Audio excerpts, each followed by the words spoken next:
Okay, so polycarbonate acrylic based keyboards are really expensive. You only have to take a dive through the KBD fans website to really understand what I mean. Take a look at the Tofu acrylic for example. It will run you hundreds and hundreds of dollars depending on how you customize it. That is until the advent of the Womier keyboards. They were the first ones that released the Womier K86, which I previously reviewed earlier in the year, that costs less than $60.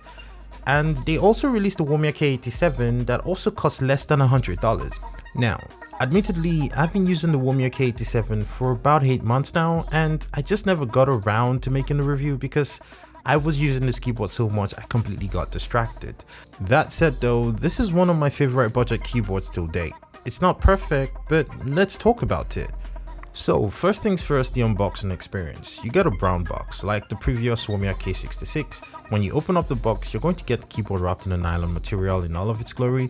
When you take that out of the box, you're going to get a white plastic cable to match the aesthetic. It's not the best quality cable, but so far I've been using it, I've had no issues with it, but you can also use your own braided cables with this board as long as they're USB-C. Moving on from that, in a separate nylon bag, you're basically going to get a brush for cleaning because this keyboard does not come with a dust cover or anything, and because of the acrylic base, it does attract a lot of dust, especially between the keycaps and stuff. And you also get a keycap removal, the plastic kind, and you get a key switch removal because this keyboard is actually all swappable. Now, I would not advise you to use the plastic keycap remover that was included in the box. Get a wire keycap puller. You should be kinder to your keycaps and not actually damage them. Now, moving on to the physical bits of the board itself, it's an acrylic based keyboard that you can actually have for less than $100 right now. In fact, less than $90.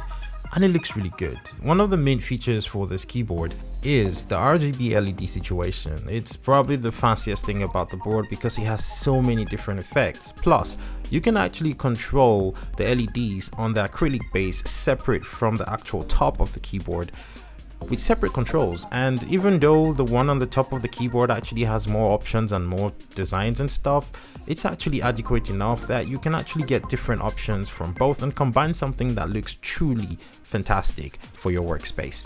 Now, speaking about durability, this keyboard is basically the acrylic base with some plastic and everything mounted onto the PCB, so you probably don't want to be flexing this keyboard as you might actually break it. Also, as you can see here, this keyboard actually has absolutely no branding. On no parts of the keyboard is there a logo or anything that tells you what brand actually made this keyboard. Except you actually have the box, you probably wouldn't know. On the back side of the board, you get 4 non-slip rubber fit. The ones on the back are like twice the height of the ones on the front, and they actually do a great job of keeping the board static on your desk, but for me, the eye inkling that this provides is not adequate. It almost feels like the keyboard is laying flat on my desk. Also, the USB-C port for this is actually laying flush with the acrylic base, so you can actually use pretty much any other USB-C cables that you had laying around if you don't like the plastic cable. And speaking of plastic, the keycaps on this board are actually ABS plastic, but they do have shine through for the RGB and the backlighting, so that's great. They are not going to last very long, but they do look very good, and after using this keyboard for about 7 months, it actually holds up pretty fine, so I'm not too worried about it.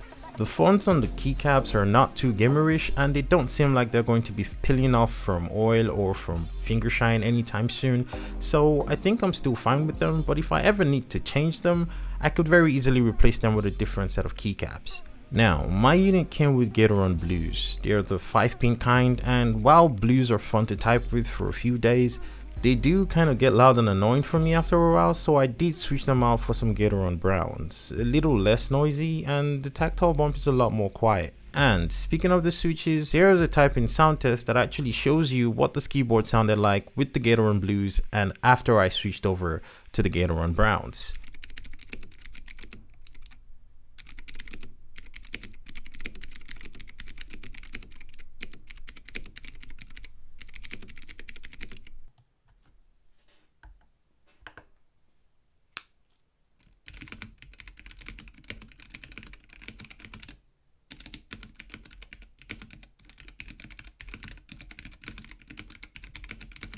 Now, the stabilizers that came with this are white and they're fairly decent. They're not perfect because there's still some rattle on my spacebar, as you probably heard from the typing test, but it's nothing extremely uncomfortable and I'm still totally fine with them. Look, ultimately the area that this keyboard shines the most is the looks. It gives you fantastic options when it comes to RGB, especially because of the acrylic base that pretty much makes the RGB shine through and makes the keyboard look like something truly from the future. A tankless layout, hot swappable, and an acrylic base, it just looks fantastic. In fact, I would like to argue that the main selling point for this board is when it's on your desk, it screams, "Hey, look at me, I'm fancy," without all the consequences of the price for something like a Tofu acrylic. That was pretty much my thoughts about this keyboard. I think it's a fantastic board, and if you like this kind of aesthetic, you should definitely go for it. And as for the fact that the keyboard's incline is not that great, you can actually buy your own rubber feet to actually add to this, to raise it up a little bit so it's not so uncomfortable when you're typing with it. Thank you so much for watching, and I guess I will see you on another video that was shot by Kagan. The Khan of Gods!